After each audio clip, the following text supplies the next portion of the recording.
Iglesia Cristiana La Familia presenta un mensaje a la luz de la palabra, con el pastor Bernardo Ríos. A continuación.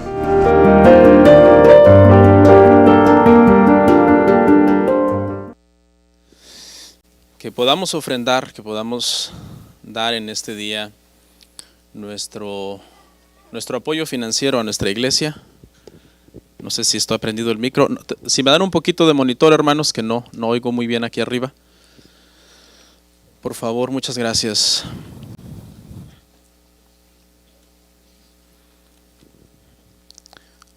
¿Cuántos están felices de estar en la casa de Dios, hermanos, en este domingo? Dios es bueno. Bueno, vamos a ir a las Escrituras, hermano, en esta mañana. Por favor, abra su Biblia conmigo en el Evangelio de Lucas, capítulo 24, verso 1. Lucas 24, verso 1.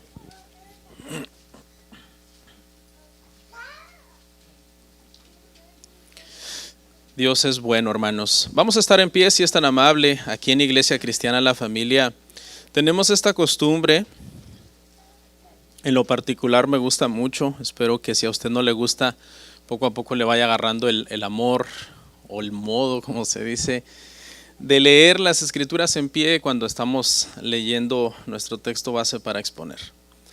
Así que gracias por estar en pie. Lucas 24:1 dice así. Dice: el primer día de la semana, muy de mañana, vinieron al sepulcro, trayendo las especias aromáticas que habían preparado y algunas otras mujeres con ellas. Oramos.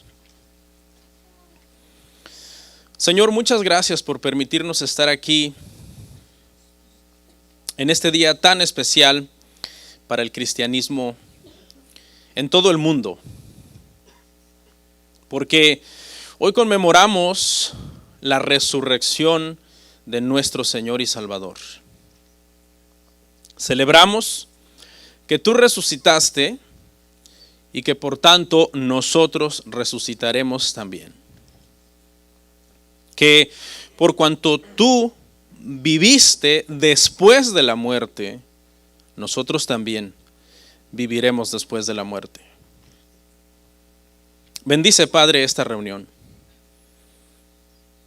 Te lo pedimos en el nombre de Jesús. Amén. Pueden sentarse, hermanos. Le he puesto por título al sermón de hoy: ¿por qué buscan entre los muertos al que vive? ¿Por qué buscan entre los muertos al que vive? Quiero darles la bienvenida a todos a este servicio de Domingo de Resurrección. Sin lugar a dudas, todos los domingos, hermanos, el Señor está en este lugar cuando nos reunimos a adorar. Sin embargo, el día de hoy me gustaría dejar algunos pensamientos en nosotros sobre lo diferente que es este domingo de los demás domingos en algunos aspectos. Especialmente para mí, personalmente, hermanos, este domingo es un domingo especial. Es un domingo con un sabor especial y yo creo que lo vemos por todos lados, hermanos. Si usted checó hoy las redes sociales un momento por la mañana o toda esta semana, seguramente se encontró con docenas y docenas de publicaciones en las redes sociales que hablan, hermanos, sobre resurrección. Muchas personas están espiritualmente más sensibles en estos días. Las iglesias nos preparamos para un servicio especial. Nosotros hasta un púlpito especial pusimos. Los pastores preparamos un sermón especial. De repente quizás en la televisión o en Netflix hay series o películas especiales por el tema de resurrección. Bueno, en general se crea una atmósfera especial alrededor, hermanos, de este domingo cada año. Según estadísticas que no son en sí una ley, no creo que se cumpla en sí en todas las iglesias, pero según estadísticas, algunas iglesias tienen su domingo más concurrido del año en el domingo de resurrección. Y digo algunas porque más adelante quiero explicar cómo algunos cristianos que no entienden la importancia del domingo de resurrección no van a la iglesia ese domingo. Y al ratito quiero hablar un poco de ese error tan tremendo y darles algunos ejemplos de por qué yo considero un error grande faltar a la iglesia el domingo de resurrección. Espero darles un poco de apoyo bíblico y de respaldo histórico también a mi postura, a mi teoría que tengo al respecto. Cuando leemos que el domingo es el domingo más concurrido del año en algunas iglesias, podemos verlo desde dos ángulos. Lo podemos ver desde un lado un tanto negativo, en el sentido de que mucha gente va a la iglesia pues porque es domingo de resurrección y lo está haciendo meramente desde un sentimiento quizás tradicional. Dice, es domingo de resurrección, voy a ir a la iglesia, mínimo este domingo. No voy los otros 51, pero mínimo este domingo voy a ir. Si lo vemos desde un punto de vista negativo, si usted quiere, podríamos decir, no está bien esa actitud. Pero, obviamente, si lo vemos desde un lado positivo, creo que podemos decir, es mejor que por lo menos un domingo al año vengan, ¿o no? Porque siempre yo creo que hay que encontrarle el lado bueno a todo. Y yo creo que es mejor si esas personas que por lo general nunca acostumbran ir a la iglesia, pero el domingo de resurrección dijeron, hoy sí voy a ir, por lo menos sabemos que es algo que Dios de alguna manera está haciendo, está creando esa sensibilidad en la persona para decir, nunca voy, pero hoy sí voy a ir. Personalmente, yo me convertí así, en ese proceso, en donde me ponía muy sensible para la Semana Santa. Me acuerdo que no siendo evangélico, no siendo cristiano, veía yo todas las películas de Semana Santa, me aventaba mis buenas lloradas. Y no fue sino hasta un domingo de resurrección, precisamente para estas fechas, hace 21 años, que fui a un servicio, escuché el evangelio, el Señor tocó mi corazón y entregué mi vida a Cristo. Y el Señor hizo la obra de salvación por su gracia en mi vida. Entonces creo que si a pesar de todo lo vemos desde un lado positivo, es mejor que estén aquí a que no estén aquí. ¿Qué opinan, hermanos? ¿Están de acuerdo conmigo? Bueno, el pasado 7 de febrero, hermanos, CNN reportó una historia interesante que pasó en Nueva York.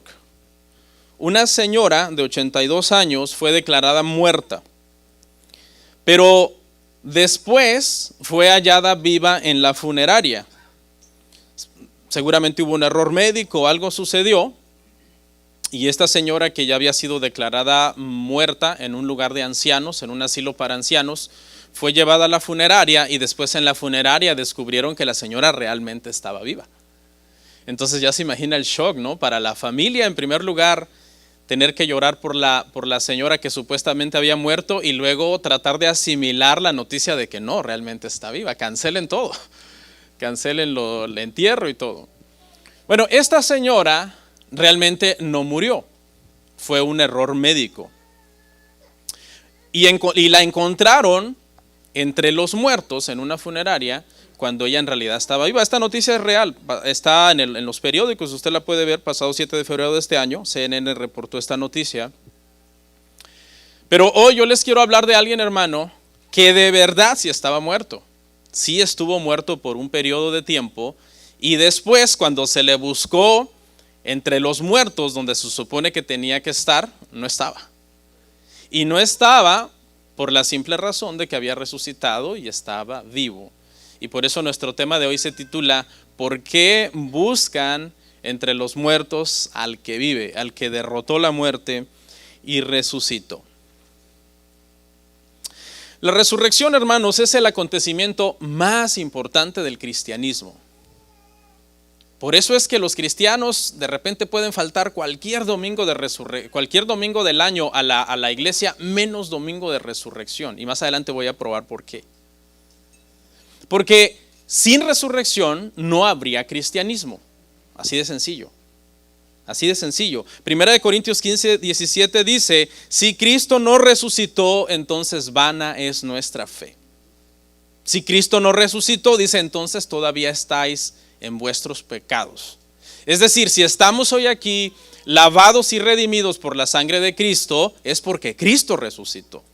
Porque la resurrección de Cristo fue el amén del Padre a la obra de justificación que Él hizo por nosotros en la cruz, en donde Él tomó nuestros pecados y por esos pecados el Padre le castigó para que nosotros no recibiéramos condenación. La resurrección es lo que hace la crucifixión de Cristo totalmente diferente de todas las demás crucifixiones. Porque Cristo no fue el único hombre en la historia que fue crucificado. Otras personas fueron crucificadas también. De hecho, varios de los apóstoles fueron crucificados. La historia enseña que el apóstol Pedro fue crucificado de cabeza después de Cristo. Pero antes de Cristo ya otros hombres también habían sido crucificados. El Imperio Romano constantemente estaba crucificando personas. Ese concepto no era un concepto nuevo. Por eso cuando Cristo dijo, el que quiera seguirme, tome su cruz y sígame, ellos sabían que estaba hablando de muerte. Él todavía no había sido crucificado, pero ya se entendía que la crucifixión era un modo de pena capital en el Imperio Romano para muchos criminales. Entonces, es la resurrección lo que hace completamente diferente la crucifixión de nuestro Señor Jesucristo. Porque Él fue el crucificado, enviado por Dios para morir por nosotros en la cruz como nuestro Cordero Pascual que quita los pecados del mundo. Y cuando Él resucitó entonces de entre los muertos, es que el Padre estaba diciendo: amén. En ti, en mi Hijo amado, en el quien yo tengo complacencia, es que los que crean serán salvos. El año pasado prediqué el tema de resurrección desde el Evangelio de Mateo. Los 4 evangelios relatan, hermanos, la resurrección. Algunas cosas se repiten entre ellos, entre los 4. Algunas cosas son únicas de cada evangelio. Hay por ahí cositas que los enemigos de la fe quieren decir que son contradicciones, pero realmente bajo un estudio cuidadoso, los 4 evangelios armonizan perfectamente en el tema de la resurrección. Hay por lo menos 5 cosas que se repiten exactamente en los 4 evangelios. Se las voy a enumerar. La primera es que Jesús realmente murió. Jesús realmente murió. La segunda, que Jesús resucitó al tercer día, el domingo por la mañana. Hallaron la tumba vacía. La tercera cosa que los 4 evangelios relatan es que ángeles se aparecieron a las personas que fueron a la tumba y les explicaron lo que había ocurrido. La cuarta, que los primeros testigos de la resurrección de Cristo en los 4 evangelios fueron mujeres. Eran seguidoras del Señor, que le servían al Señor, y en los 4 evangelios se dice que las primeras personas a quien el Señor se presentó después de haber resucitado fue a mujeres.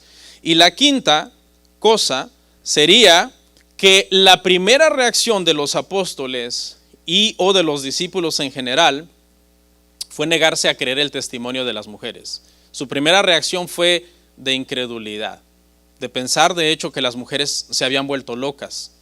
Dijeron, no, estas mujeres ya llegaron a la menopausia, algo les pasó y lo que están diciendo no tiene sentido. De hecho, eso fue lo que dijeron en el pasaje de hoy. Se volvieron locas. Vamos a ver 5 puntos. El primer punto, hermanos, quiero hablar de la hermosura del día domingo. La hermosura del día domingo. Y para eso vamos a leer una vez más verso 1, pero ahora hasta el 3. Ahí vaya conmigo, Lucas 24, 1 al 3.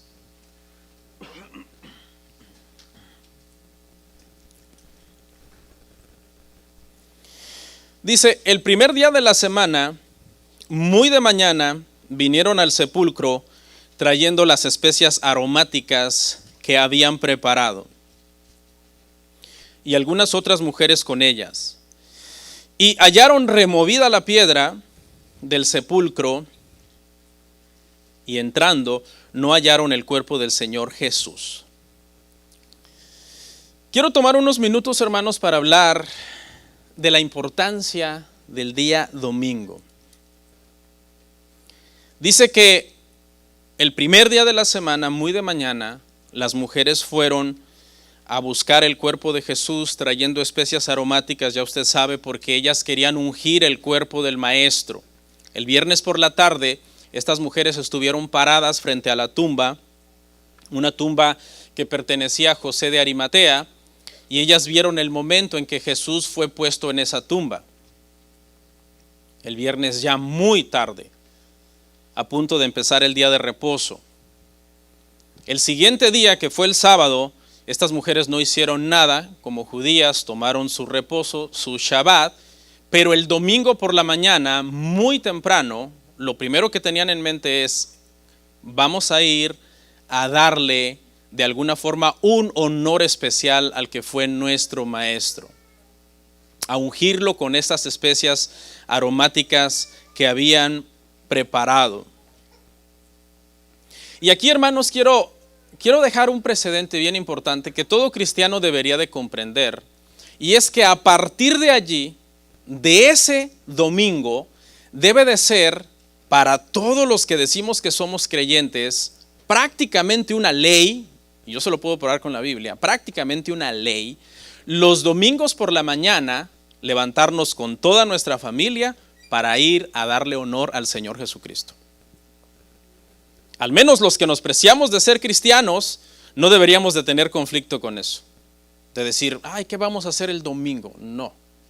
Los que decimos que somos cristianos tenemos bien claro, desde que estas mujeres en aquel entonces se levantaron muy de mañana para el domingo ir a rendir honor a su Maestro. Y note que se levantaron muy de mañana. Pudieron haber ido a cualquier otro horario, pero tenían una urgencia, un sentido de urgencia había en ellas por ir a ver el cuerpo del Señor. Y todos los cristianos, hermanos, deberíamos de tener eso en nosotros. Pero muchos cristianos, ¿cómo les cuesta el domingo por la mañana levantarse para ir a darle honor a su Maestro, ir a honrar al Señor? Yo sé de antemano, hermanos, que hay grupos heréticos que atacan el domingo y que han dicho una serie de cosas y fantasías para decir que Jesús no resucitó el domingo. Están los típicos herejes que dicen, no, Jesús fue crucificado un miércoles y resucitó un sábado, contradiciendo completamente las Escrituras. Están otros que no entienden cómo es posible que del viernes a la tarde al domingo por la mañana haya 3 días y 3 noches. Han sido ampliamente refutados, hermano, esas personas. Si usted quiere ver la explicación, yo la di el año pasado, está en YouTube, se llama Resucitó. Y ahí yo di la explicación de cuál es la armonización bíblica, lógica y coherente de por qué en ese hebraísmo de llamar 3 días y 3 noches, encontramos que del viernes en la tarde al domingo por la mañana hay 3 días y 3 noches, porque se está refiriendo a un hebraísmo. Pero usted lo puede ver por usted mismo. Otros dicen que el domingo es la marca de la bestia. Otros dicen que es un día pagano, hágame favor, de adorar al sol.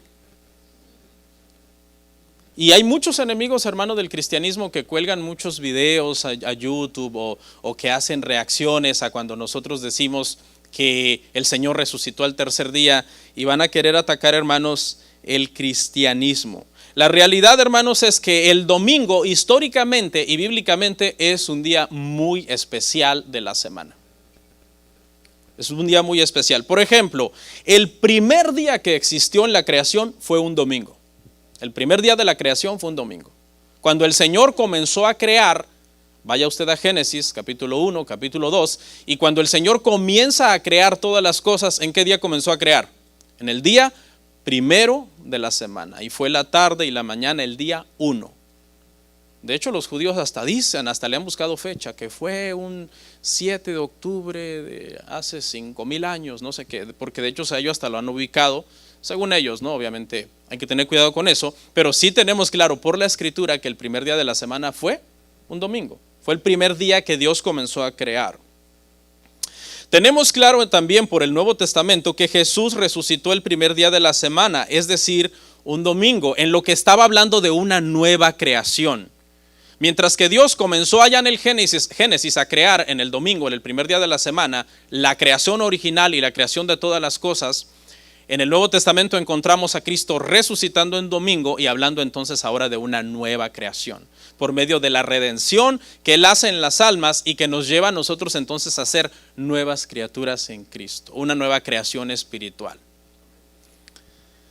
Pero también encontramos, hermanos, que la iglesia cristiana, o por lo menos lo que nosotros conocemos como la era eclesiológica, porque yo soy del punto de vista que la iglesia ya existía obviamente desde antes del Nuevo Testamento, porque esa palabra eclesia lo que significa es asamblea, y Dios ya había llamado a su pueblo a ser asamblea desde el Antiguo Testamento. Sin embargo, claramente la era eclesiológica que comienza en el Nuevo Testamento, cuando la iglesia nace en Pentecostés, es un día domingo. Porque Pentecostés siempre caía en un domingo. Pentecostés significa 50avo o 50º. Quiere decir que después de 7 semanas, de 7 días, 7 por 7, 49, el siguiente día que seguía era Pentecostés y siempre era un domingo. Después del séptimo día, que era el 49, cuando se acababa la séptima semana, ¿qué seguía? El primer día de la semana. Y el primer día de la semana, hermanos, equivale al domingo. Entonces, hermano, es un día especial en sí. Los 7 días son 7 días del Señor. Dios creó la semana. De hecho, la semana ha tratado de ser cambiada a lo largo de la historia, ha sido imposible. Dios hizo un diseño perfecto de 7 días que significa completud, algo pleno, algo completo. Y entonces eso, aunque lo han tratado de cambiar, el Imperio Romano trató de hacer semanas de 10 días y no les funcionó, porque la semana tiene que ver también con el movimiento de los astros. Ya le voy a comentar un poquito acerca de eso. Pero entonces, hermano, nosotros tenemos peso suficiente históricamente y bíblicamente de que el domingo es el día del Señor, es un día de Dios. Los 7 días de la semana son de Dios. Por eso hay un salmo que dice, este es el día que hizo el Señor. Nos gozaremos y nos alegraremos en él. ¿Y qué día de la semana puede ser ese día? Cualquier día de la semana. Puede ser el lunes porque el Señor lo hizo, puede ser el martes porque el Señor lo hizo, pero vemos que el domingo tiene una importancia especial. A partir de la resurrección de Jesucristo, hermanos, el domingo es conocido como el día del Señor y eso no puede ser cambiado. Si Jesús hubiera resucitado el segundo día de la semana, ¿qué día nos reuniríamos? ¿Alguien ayúdeme? El lunes. Si Jesús hubiera resucitado el segundo día de la semana, nos reuniríamos el lunes. Si hubiera resucitado el tercero, nos reuniríamos el martes y así, consecutivamente. Pero como el Señor resucitó el primer día de la semana, que equivale al domingo, nosotros los cristianos, desde la era de los apóstoles, nos reunimos en el domingo. No se va a dejar engañar por las sectas, especialmente judaizantes, que dicen que no, que deberíamos de reunirnos el sábado. Hubo un cambio. Okay. Hubo un cambio porque desde el día de la creación hasta la resurrección, el séptimo día fue el día de reposo judío, pero desde la resurrección, que es una nueva creación para todos los creyentes, hermanos, es el día domingo, el día del Señor. Okay. Es el día del Señor. Vean ese tema de resucitó, está en YouTube, ahí expliqué bien la importancia del domingo en el Nuevo Testamento. Se reunían, el Señor apareció a sus discípulos, etcétera. ¿Okay? Ahora, no sé si usted ha notado que domingo de resurrección no siempre cae en la misma fecha. ¿Ustedes han notado eso? Me imagino que sí. O sea, el domingo pasado, el domingo de resurrección pasado, el año pasado, no fue 9 de abril. Hoy es 9 de abril.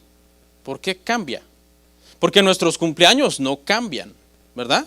Por ejemplo, mi cumpleaños el año pasado fue el 20 de marzo, fue un domingo el año pasado, 2022, fue un domingo. Pero este año, mi cumpleaños 20 de marzo fue un lunes. Pero era 20 de marzo, ¿verdad? O sea, cambió del día de la semana, pero no cambió ¿de qué? Del calendario. Sin embargo, domingo de resurrección sí cambia. Puede caer el 8 de abril, 9 de abril. Puede variar entre esas fechas de marzo y abril. Obviamente no puede variar de una forma exagerada en meses, que lo hagamos en enero o que lo hagamos en junio. Porque siempre lo hacemos entonces para estas fechas de marzo o abril, pero no es siempre él. Por ejemplo, si fuera fijo, ¿cuándo tendría que ser resurrección el año que viene? El 9 de abril. Pero no va a ser 9 de abril. Usted lo puede checar en su calendario.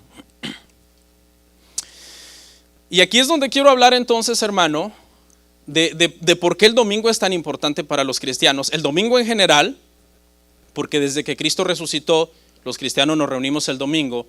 Pero quiero hablar de por qué el domingo de resurrección es especial y es mayor que los otros domingos. Y yo sé por qué le estoy diciendo lo que le estoy diciendo. Eso lo puedo explicar a cada uno de ustedes aparte, no tengo aquí todo el tiempo. Pero cuando el cristianismo comenzó, hermanos, hubo una controversia. La controversia de cuándo se iba a celebrar la resurrección de Jesús. Y entonces, hermano, esa controversia estuvo por varios años hasta que por fin en un concilio en Nicea 325 se reunieron para solucionar ese conflicto. La iglesia en general se estaba tratando de poner de acuerdo qué domingo del año toda la cristiandad iban a celebrar el domingo de resurrección el mismo domingo. Y fue una controversia, hermano, no pequeña, al grado de que llegó a un concilio. Y no cualquier concilio, estamos hablando del concilio de Nicea 325. ¿Okay? Un concilio muy importante para lo que tiene que ver con la naturaleza de Cristo. ¿Quién es Cristo? Que también se decidió allí. Y le quiero hablar, hermano, por lo menos de algunas cosas que se tomaron en cuenta para determinar el día. Lo primero que determinaron era que siempre tenía que ser un domingo. Tome eso en cuenta entonces. Tenía que ser siempre un domingo. Es decir, no podían decir, tiene que ser siempre el 10 de marzo o el 10 de abril. ¿Por qué? Porque en el calendario iba a variar de día. Iba a haber semanas o años, que no iba a caer en ¿qué? En domingo. Tenemos eso claro, ¿ah? No iba a caer entonces en el mismo día. Entonces dijeron, característica número 1, tiene que ser un domingo. Característica número 2, tiene que estar relacionado con la Pascua judía. Porque ¿cuándo murió Cristo? Cristo murió en Pascua. Cristo muere un viernes, justo a la hora en que están sacrificando a los corderos de la Pascua en el templo. Justo en ese momento Cristo está muriendo en la cruz a las 3 de la tarde. En señal de que había una transición, de que ya no se necesitaban más sacrificios de corderos pascuales, porque ahora Cristo era el Cordero de Dios, Cordero sin mancha, que verdaderamente vino a quitar el pecado del mundo. Entonces ya tenemos dos requisitos, tenía que ser un domingo y tenía que ser para Pascua. Y número 3, tenía que de alguna forma apegarse un poco a cómo los judíos determinaban Pascua, porque los judíos determinan Pascua según la luna. ¿Okay? Los judíos celebran la Pascua en la primera luna llena que tienen después del equinoccio de primavera, que por lo general es en marzo. Este año el equinoccio de primavera fue el 20 de marzo para mi cumpleaños. Me hubieran regalado algo. Entonces, a partir del equinoccio de primavera, equinoccio simplemente quiere decir, hermano, que el día y la noche duraron exactamente igual. Equi para equitativo en tiempo. ¿Okay? No se complique tanto con tanto dato que le estoy dando. Lo que quiero es demostrarle por qué el domingo de resurrección es único en importancia en todo el año y por qué celebramos resurrección. ¿Okay? Eso es lo que más o menos me gustaría dejar en ustedes. ¿Okay? Entonces, una vez que los judíos celebran Pascua, la primera luna llena después del equinoccio de primavera, el domingo que sigue, no importa qué día del calendario es, sino que el domingo que sigue es Pascua. Y esa es la forma en que se determinó entonces, usando de alguna forma los astros. Vaya a Génesis, y en Génesis dice claramente que Dios dejó las estrellas y el movimiento de las estrellas. ¿Para qué? Para determinar ¿qué? Los días, los años y las estaciones. Y esa es la razón entonces, hermano, por qué siempre el domingo de resurrección va a variar en cuanto a lo que es un día X del calendario, pero siempre va a caer un domingo y siempre va a caer, ¿para cuándo? Para cuando los judíos más o menos están celebrando lo que ellos le llaman Pesaj, Pascua, que esta semana acaba de ser, miércoles y jueves. Ok, ya llevo media hora hablando del domingo. Es que es bien importante. Ahora, esta es la razón, escuche, por la que los cristianos, no sé quién nos dijo, hermanos, que Semana Santa tiene que ver con playas. No, espéreme, no sé quién nos dijo que Semana Santa tiene que ver con Disney.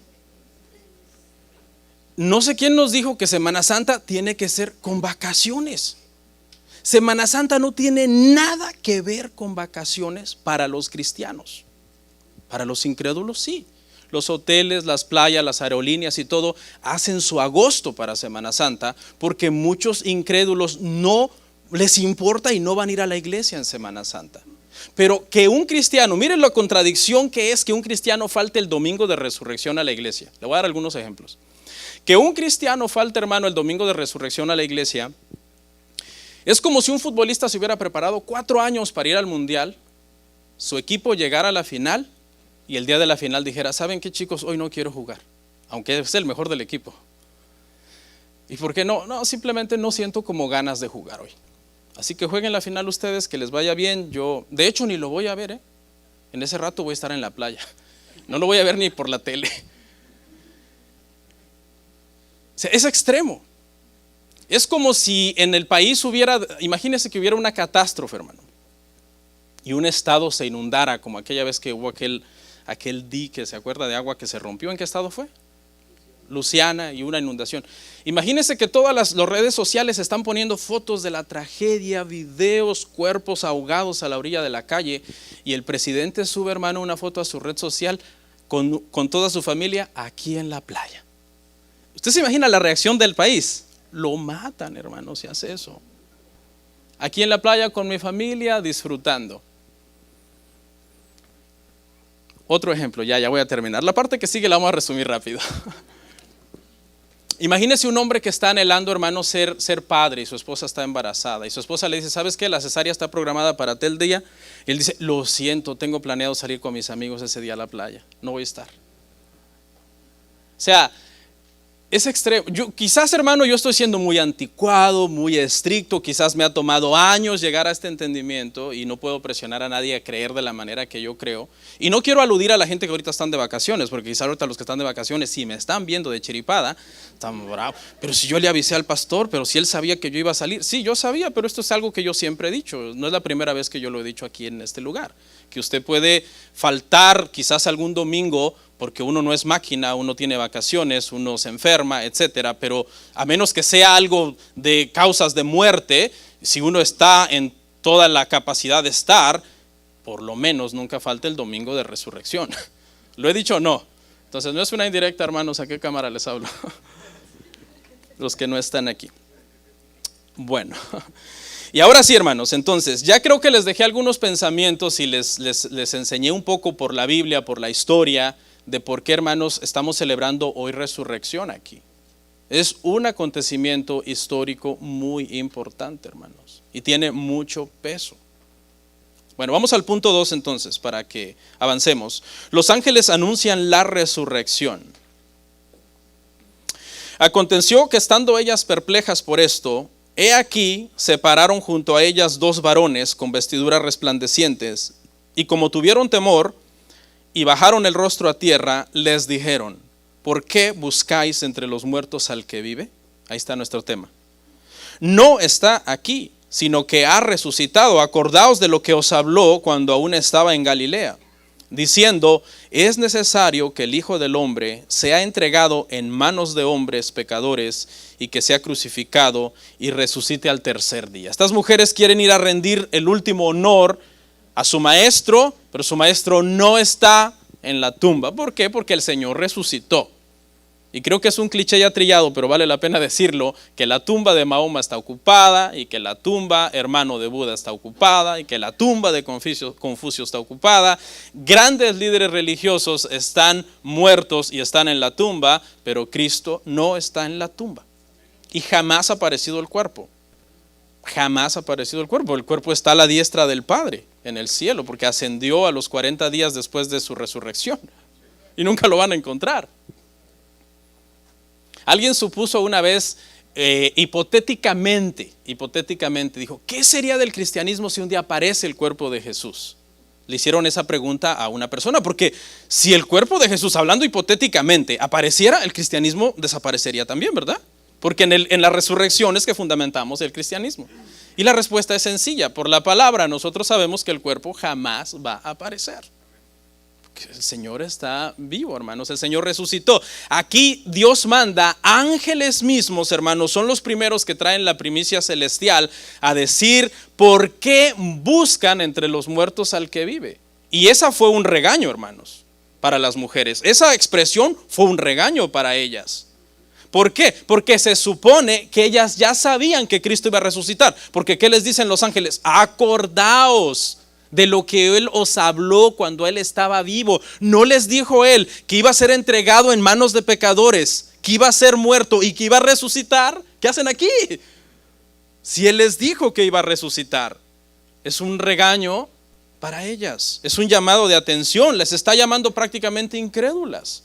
Les había fallado la fe. El Señor les dijo voy a resucitar, y ellas van a ungir un cadáver. Ellas van buscando un cuerpo, el cuerpo de un muerto. A veces nos falla la fe, ¿no? Estas mujeres eran apegadas al Señor, y la primera reacción de los apóstoles fue también no creer. Dice que a veces cuando alguien nos pregunta, oía yo a un pastor decir algo, dice, a veces cuando alguien nos pregunta y nos dice, oiga, ¿usted es creyente? Que le deberíamos de decir, no, yo soy dudante. Y alguien diría, no, porque la duda es pecado. Sí, la duda, hay un verso que dice que la duda es pecado, tiene su contexto para explicarlo, pero que nosotros a veces dudemos, hermano, en una situación de apretura que estemos pasando, en sí no es pecado. Juan el Bautista mandó decir, hey, pregúntenle si él es o no. Cuando él había dicho, aquí el Cordero de Dios que quita el pecado del mundo, y no soy digno ni de desatar la correa de sus calzados. ¿Y ahora qué te pasó, Juan?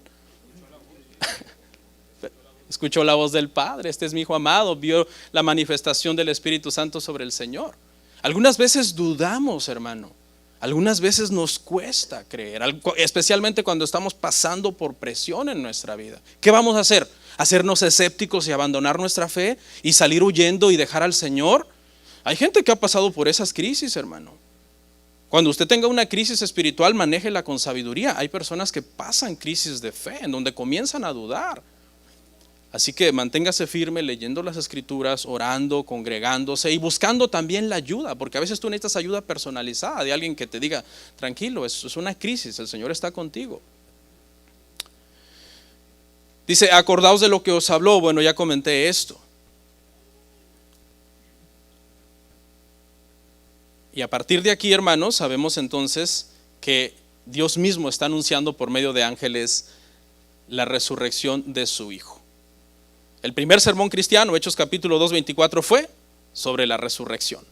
El mensaje que más volvió locos a los filósofos en Atenas cuando Pablo fue a predicar fue el tema de la resurrección.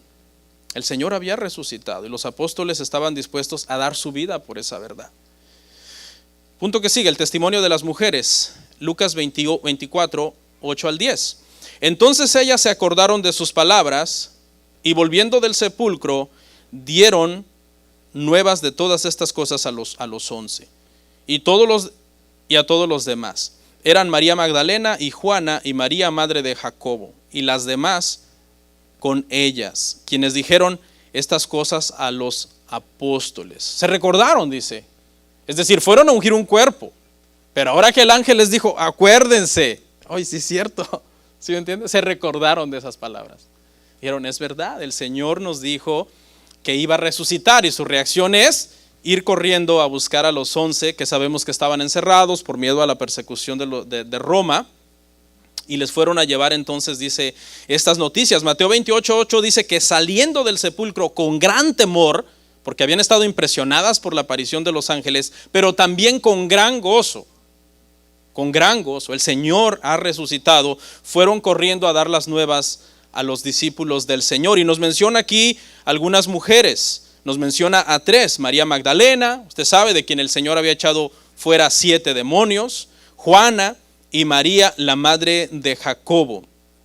Esta María, la madre de Jacobo, es la que un día se postró ante el Señor y dijo: te pido que le concedas a mis hijos, que se sienten a tu diestra, el uno y el otro a tu siniestra.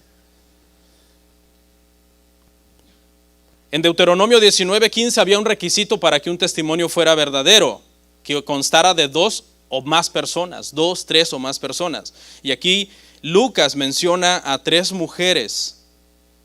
Las menciona específicamente, de hecho, aunque habían varias, menciona a 3 específicamente.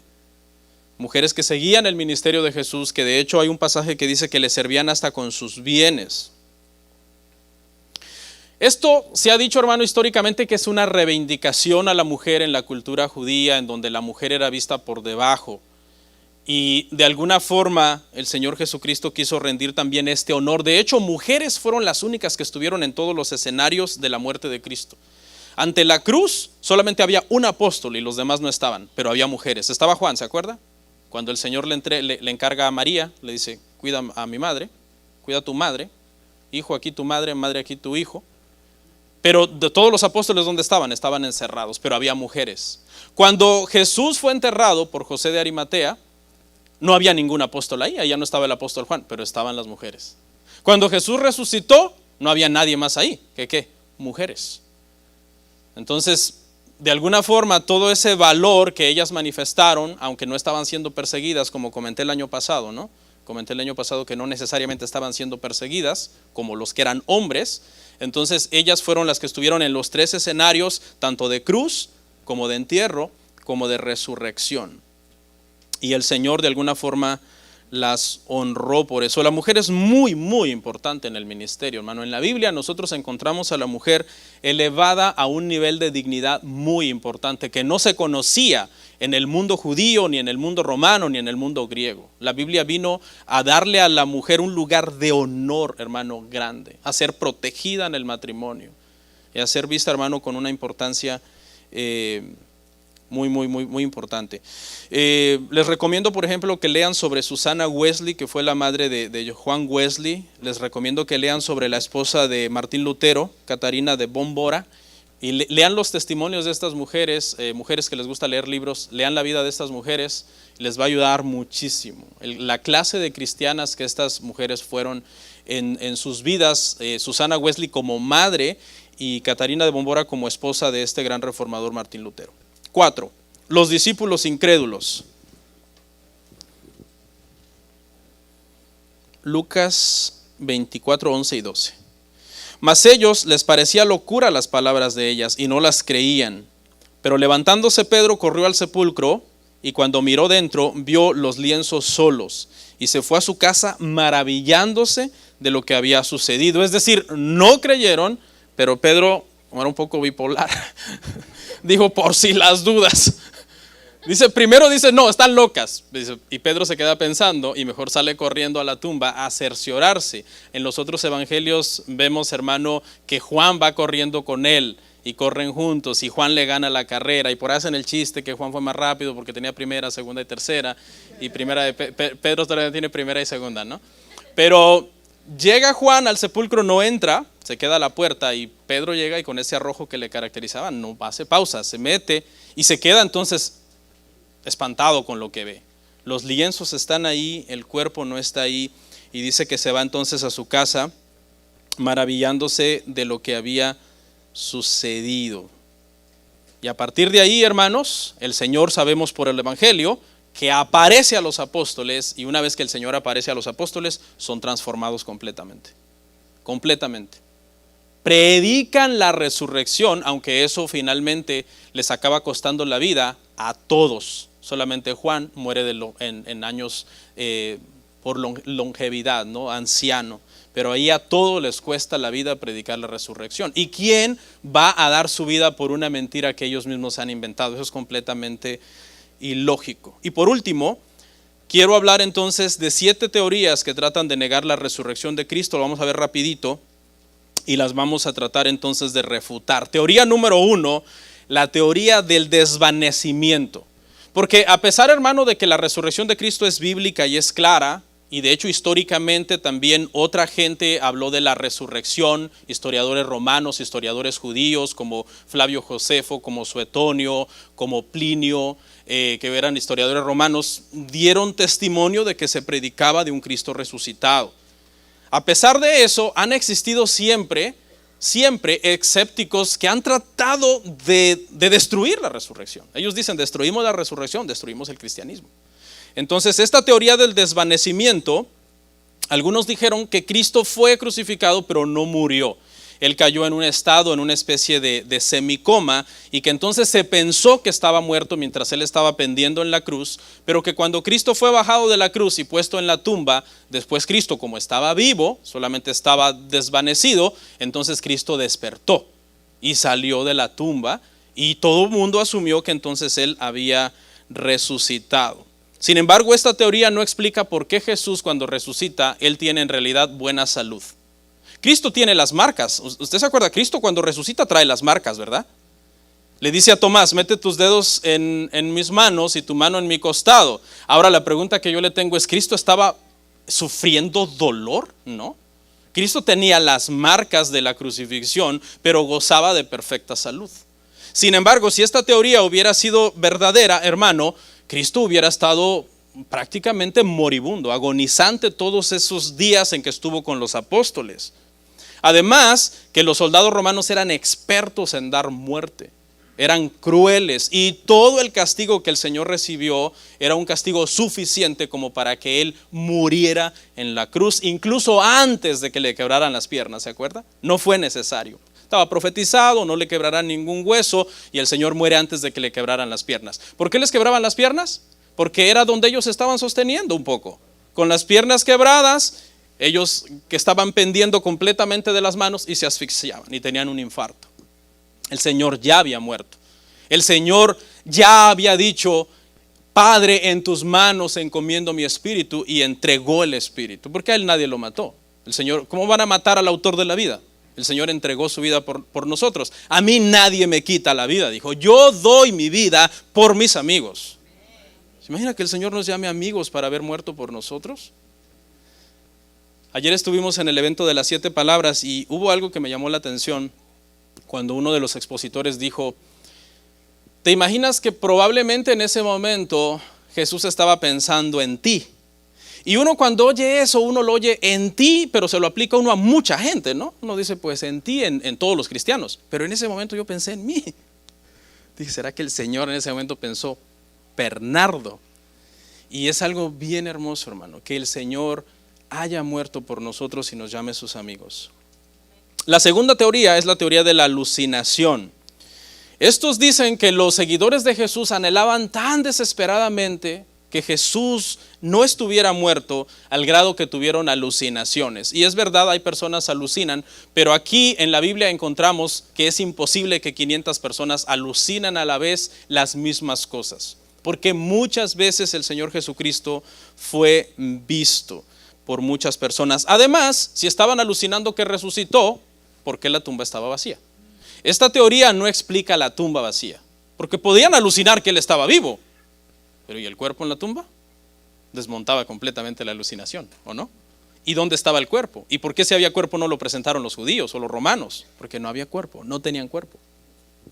Y 3, la teoría de que se equivocaron de tumba, porque los evangelios dicen que las mujeres fueron tan de mañana que dicen que en lo oscuro probablemente fueron a la tumba equivocada. Ellas habían estado en esa tumba el viernes en la tarde, conocían perfectamente la tumba. La tumba pertenecía a José de Arimatea. Lo que pasa es que la tumba, hermanos, estaba vacía. Y esta teoría, lo que se le olvida explicar es, pues simplemente vayamos a la tumba correcta.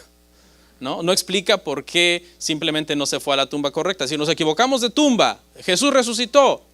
No. ¿Y dónde está la tumba? ¿Dónde está la tumba verdadera? Entonces aquí está el cuerpo. Entonces Jesús no resucitó. 4, la teoría de la fosa común. Hay quienes dicen que Jesús no fue enterrado, sino lanzado a una fosa común para criminales, porque había muerto como un criminal. Esta teoría no explica por qué la Biblia dice que fue enterrado en la tumba de José de Arimatea. José de Arimatea, aunque tenía simpatía por el cristianismo, no era en sí un cristiano realmente consagrado.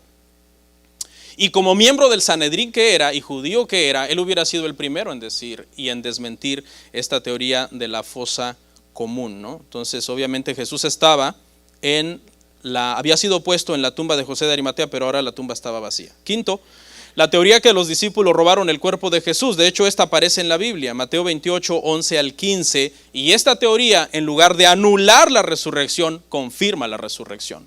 Porque fueron los mismos líderes judíos que la inventaron diciendo: vamos a pagarle a los soldados que custodiaban la tumba para que digan que el cuerpo fue robado por sus discípulos. Tratando de anular la resurrección, confirmaron entonces que Cristo había resucitado y que no estaba en la tumba su cuerpo. Y por último, hermanos, para cerrar, dice que una vez, hermanos, había una niña que estaba sufriendo una grave enfermedad y prácticamente no había remedio para la enfermedad que esta niña tenía. No había un remedio en sí científico, excepto que los médicos se dieron cuenta que ella tenía un hermano mayor que había tenido la misma enfermedad, pero que milagrosamente la había vencido, porque en su sangre había desarrollado los anticuerpos para vencer esa enfermedad. Entonces este niño tenía apenas 5 años y la otra niña era menor, era su hermana menor. El médico le explicó a este niño, le dijo: mira, hay una forma de ayudar a tu hermana, pero consiste en que hagamos una transfusión de sangre desde tu cuerpo al cuerpo de tu hermana para poderla salvar. Dice la historia que el niño, después de pensarlo por unos segundos, aceptó a donar sangre a su hermana y los conectaron, los pusieron en unas camas y los conectaron. Y el niño miró cómo mientras su sangre de su cuerpo fluía al cuerpo de su hermana, el rostro de su hermana comenzó a brillar y ella comenzó a sonreír y se comenzó a sentir bien. Pero el rostro de él, sin embargo, comenzó a ponerse pálido y triste. Y en el proceso el niño le hizo una pregunta al médico, y la pregunta que le hizo fue: ¿a qué horas voy a comenzar a morir? Porque el niño, en su inocencia de 5 años, pensó que le iban ¿cuál sería la palabra? A pasar toda su sangre a su hermana al punto de que él iba a morir. Y entonces, en su inocencia, había aceptado prácticamente ayudar a su hermana, aunque desde el punto de él estaba pensando que eso incluía prácticamente dar su vida por su hermana. Es una historia algo inocente, ¿no? Pero que tiene una lección, porque finalmente Cristo, nuestro hermano mayor, Él sí dio su sangre por nosotros y la dio hasta la muerte, completamente. Este niño pasó sangre solamente para ayudar un poco a su hermana. Y Cristo, nuestro hermano mayor, cuando dio su sangre, no solamente nos dio vida temporal, como este hermano mayor le dio a su hermana, sino que por medio de su sangre, Cristo nos ha dado vida eterna. Vamos a orar.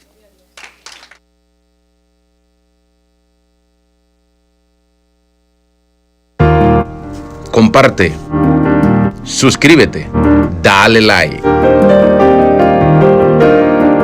Gracias por tu sintonía.